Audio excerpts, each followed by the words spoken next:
네, 그 홍장원과 관련해서 뭐 진술하기 싫다고 하셨는데 한 가지만 여쭙습니다. 그 만약에 누구누구에 대해서 위치 추적을 하라고 했다면 사람 이름을 불러줬을 것 같은데 홍장원의 메모에는 사람 이름이 아니라 선관위원장, 전 대법원장, 뭐 노조위원장 이런 식으로 메모가 되어 있는데 그 증인의 기억에 누군가를 위치 추적하라고 불러줬다면 그런 직급이나 직책을 불러준 기억이 있나요? 홍장원 씨와 관련된 부분은 제가 형사재판에서 할 말이 많습니다. 거기 가서 하겠습니다. 네. 정영식 재판관님, 예, 하시죠. 뭐 진술을 대부분 거부하시고 이러니까 이것만 물어보겠습니다. 선거관리위원회 과천청사, 관악청사, 연수원 그리고 여기에 병력을 출동시킨 거는 맞죠? 네. 그다음에 여론조사꽃에도 병력을 출동시킨 게 맞죠? 병력은 출동시켰지만 그 행위의 결과는 그 근처에도 못 가고 다 돌아갔습니다. 예, 하여튼 출동시킨 게 맞는데 왜 보냈습니까? 왜 보냈냐고요? 예. 저는 이 지시에 따랐습니다. 무슨 지시? 쭉 말씀드린 대로 제 상관의 지시에 따른 것입니다. 그 상관이 누구냐는 말하기가 어렵습니까? 아니, 상관은 당연히 장관이시죠. 장관의 지시에 네. 따라서 갔다. 네. 근데 그 장관의 지시가 뭐 그냥 가라 그러지는 않았을 거 아닙니까?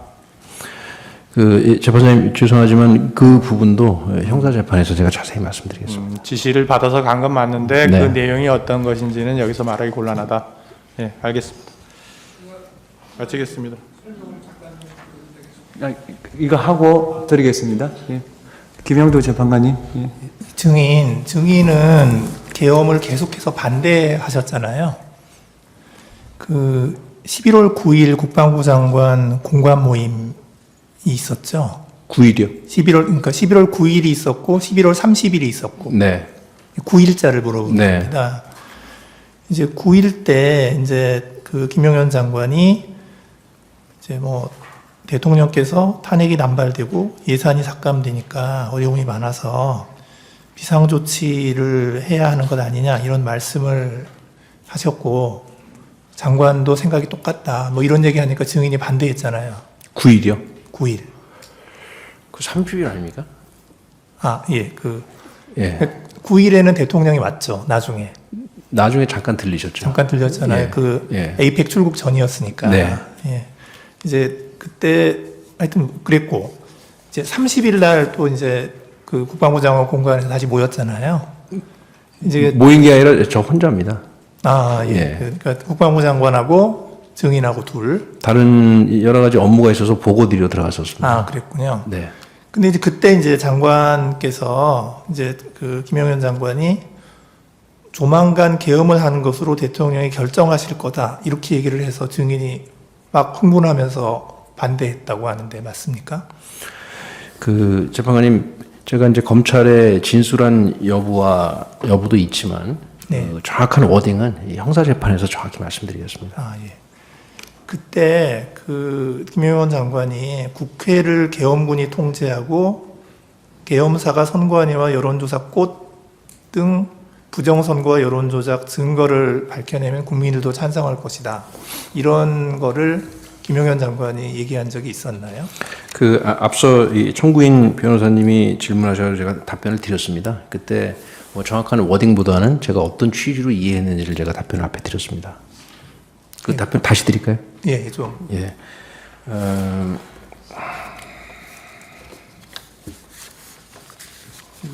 죄송합니다. 제가 일일이 기억을 못해서 좀 메모를. 그러니까 이제 제가 묻고 싶은 거는 네. 국회를 계엄군이 통제해야 된다. 이런 얘기가 있었냐고요. 국회를 계엄군이 통제해야 한다고요? 예. 그 장관이 그런 얘기를 한 적이 있었느냐. 그 구체적인 워딩은 제가 이 검찰의 진술한 바도 있지만 이 형사재판에서 이 피고인된 입장에서 정확히 좀 따져보고 싶습니다. 예. 그 선관위와 여론조사 꽃 등의 그 뭐 부정선거 여론조작 증거를 밝혀내야 된다. 이런 얘기도 혹시 들으셨나요? 마찬가지로 형사재판에서 말씀드리겠습니다. 그 자리에서도 이제 증인은 계엄은 절대 안 된다고 반대하신 거죠? 제가 계엄에 반대하는, 뭐 정확히 말씀드리면 부정적인 소신은 군인으로서 부정적인 소신을 말씀드린 것입니다.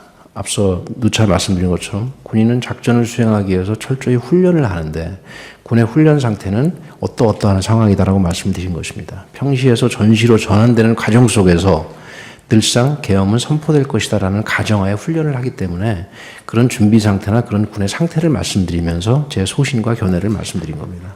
예, 이상입니다. 당시 보면 그 바로 또 아래줄 보면 보안 위험 인허로 들어오면 안 됨이라고 되어 있는데요. 이것은 위에 이응을 신뢰할 수 없음에 하위에 적혀져 있는 메모 중에 하나이고 검사님, 이응은 육군 제가 처음에 참모총장을 말씀드렸지만 이 메모는 제가 혼자 생각나서 끄적끄적거린 거지 정상적으로 만든 무슨 보고서가 아닙니다. 누구한테 보낸 것도 아니고요. 누구한테 보낸 증거가 있습니까? 누구랑 공유했던 증거가 있습니까? 근데 왜 이거를 마치 하나의 정상적인 완벽한 문서처럼 생각을 해서 본인이 해석을 해서 본인이 스토리를 짜서 말씀하시는지 너무나 안타깝습니다. 좀 안 그러셨으면 좋겠습니다. 예, 증인께서 일단 말씀을 하나만 드릴게. 네. 어차피 검사라는 직업 자체가 네. 이런 거를 다 지금 물어봐야 되고 어차피 지금 끝까지 이제 다 물어보실 거거든요. 흥분하지 마시고 지금 차분하게 답변하고 계시니까 네, 저도 제 차분하게 입장을 계속 답변하시면 됩니다. 말씀드리겠습니다. 아시겠죠? 네. 예, 그래서 서로 뭐 흥분하시거나 막 그러실 필요는 전혀 없다는 말씀 네. 다시 한번 드립니다. 예, 계속하시죠. 네. 계속 질문 드리겠습니다. 보안 위험 인허로 들어오면 안 됨이라는 건 그 위에 이응을 신뢰할 수 없음과 연결시켜 보면 계엄과 관련해서는 박한수 육군 참모총장을 신뢰할 수 없으니 인허로 그러니까 배제해야 된다 이런 의미가 아닌가요? 증언 거부하겠습니다.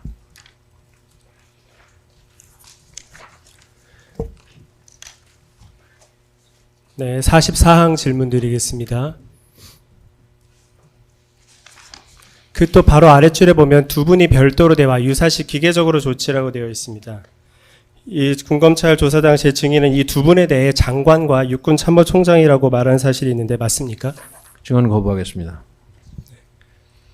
이 두 분이 별도로 대화 유사시 기계적으로 조치라는 건 계엄이 선포되면 결국 장관과 총장이 정해진 대로 움직여야 된다는 뜻 아닙니까?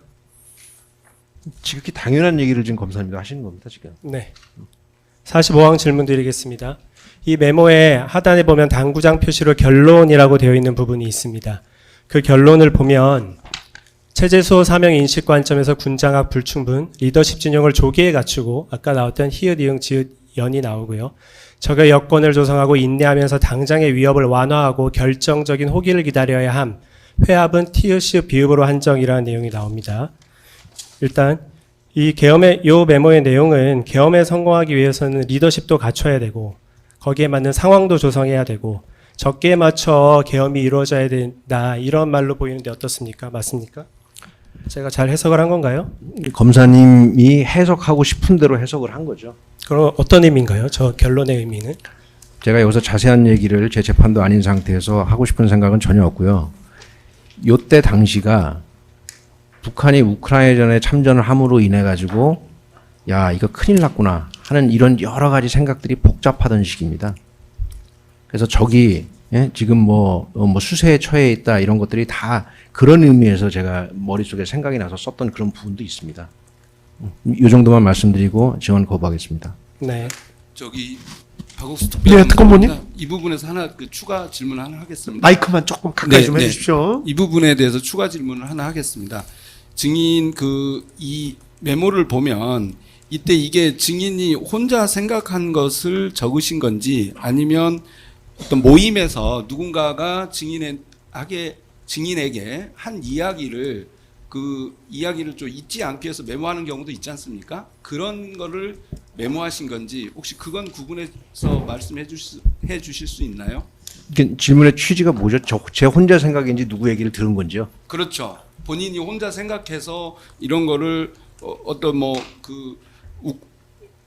북한군이 우크라이나에 참전하는 상황에서 본인이 혼자 이러이러한 것들을 생각해서 적으신 건지 아니면 어떤 모임에서 여러 가지 상황들에 대해서 얘기하는 과정에서 누군가로부터 장관이나 또는 대통령일 수도 있고 꼭 거기를 특정하지 않더라도 어쨌든 누군가로부터 들은 이야기를 기재하신 건지 그거는 구분해서 이야기해 주실 수 있는지 그걸 묻습니다. 그것도 제 재판과 관련된 사항이라 그것은 증언 거부하겠습니다.